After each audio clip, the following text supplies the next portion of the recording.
English सीखने के जो तरीके हैं वो कई सारे लोगों को पता है, पर इंग्लिश सीखते समय कौन सी दिक्कतें आती है और उन दिक्कतों को कैसे काबू पाना है ये काफी कम लोगों को पता है।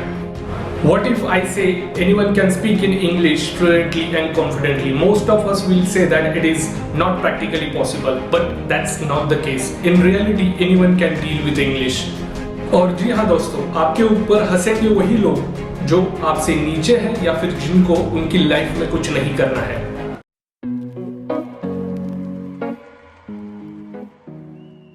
नमस्ते दोस्तों, सबसे पहले तो आप सभी का तहे दिल से स्वागत करता हूं मेरे इस YouTube चैनल पे। और ये मेरी पहली वीडियो है तो मैंने सोचा क्यों ना ऐसे टॉपिक्स पे वीडियो बनाऊं जो कुछ मैंने अपनी लाइफ में सीखा है और जिसका कि आप सभी को फायदा हो। So without wasting any time इस वीडियो को स्टार्ट करते हैं।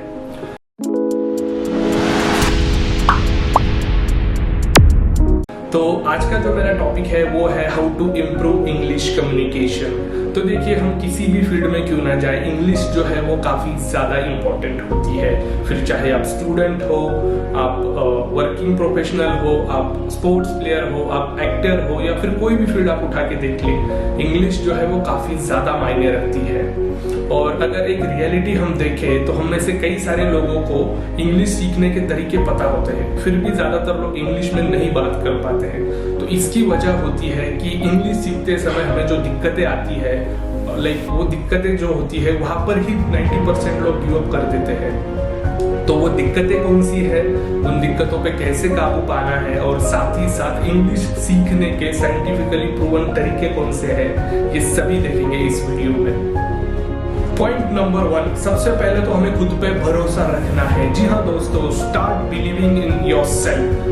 कई सारे लोगों को लगता है कि मैं छोटे से फैमिली से हूँ, छोटे स्कूल से हूँ या छोटे गांव से हूँ, उसकी वजह से मैं इंग्लिश में बात नहीं कर पाता, या फिर जो लोग ज़्यादा इंटेलिजेंट होते हैं वही इंग्लिश में बात कर सकते हैं। तो ऐसा बिल्कुल भी नहीं होता है। अगर हम लॉजिकली देखें तो मान लीजिए कोई 4 से 5 साल का बच्चा है, फिर वो मराठी फैमिली में हो, हिंदी फैमिली में हो या इंग्लिश फैमिली में हो, तो वो उसकी लैंग्वेज में बात कर पाता है क्योंकि वो शब्द उसको सुनाई देते हैं और वही वो सीखता है।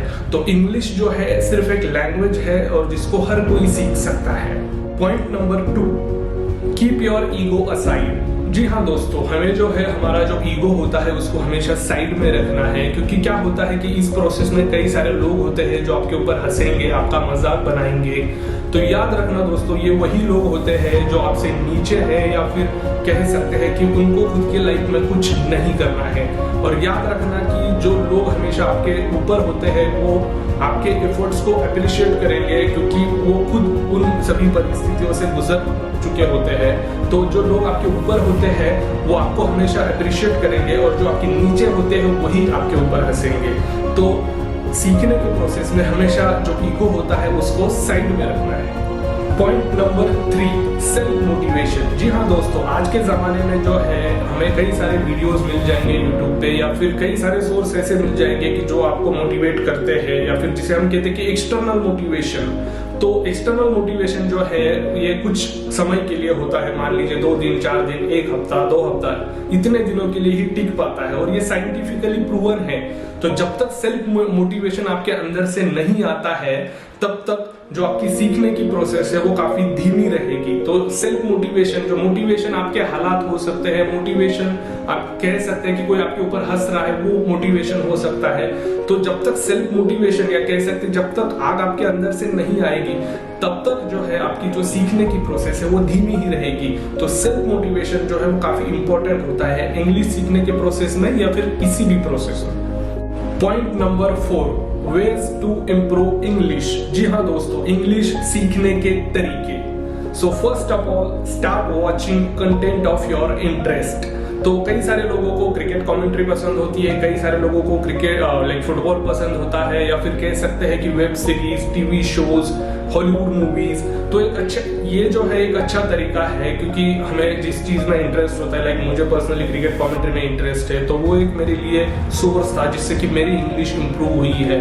तो आपका जो सोर्स ऑफ इंटरेस्ट है वो देखने की कोशिश करें इंग्लिश में, जिससे कि डेफिनेटली आपको जो है आपकी इंग्लिश इंप्रूव करने में हेल्प होगी।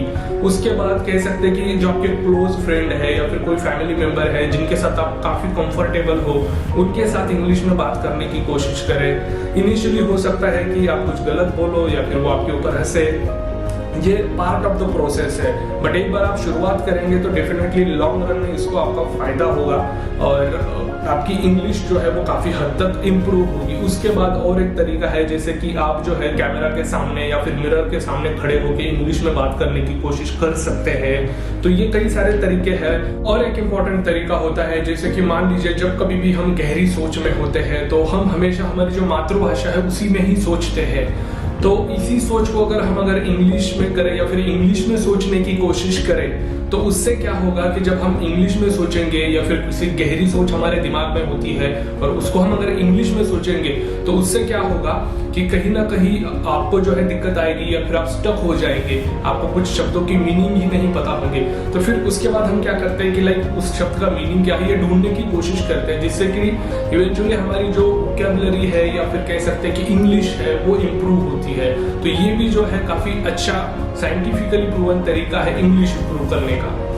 Point number 5, track your progress and improve. जी हाँ दोस्तों, जब हम इंग्लिश सीख रहे होते हैं तो हमें जो है हमारी जो प्रोग्रेस है उसका ट्रैक रखना है, क्योंकि क्या होता है कि सीखते समय कई सारी गलतियां होती है और उन गलतियों का अगर हम ट्रैक रखते हैं अच्छे से तो हमें समझ में आता है कि हम कहाँ पे गलती कर रहे हैं और हमें कहाँ इम्प्रूव करने की जरूरत है। ऐसा नहीं होता है कि लाइक मिस्टेक्स अलाउड ही नहीं है, मिस्टेक जो है वो हर कोई करता है, बट जब आप ट्रैक रखोगे मिस्टेक्स का तो फिर वो जल्दी इंप्रूव होगी। इसीलिए जो है ट्रैकिंग जो है आपकी प्रोग्रेस की वो काफी इंपॉर्टेंट है, जिससे कि आपकी इंप्रूवमेंट काफी जल्दी होगी। तो दोस्तों आज का वीडियो यही खत्म करते हैं, और अगर आपको वीडियो पसंद आया है तो चैनल को लाइक करें, अपने उन सभी दोस्तों के साथ शेयर करें जो इंग्लिश सीखने की चाह रखते हैं, और साथ ही साथ चैनल को सब्सक्राइब करें और बेल आइकन को जरूर दबाना, जिससे कि मेरी हर आने वाली वीडियो सबसे पहले आप तक पहुंचे। जय हिंद।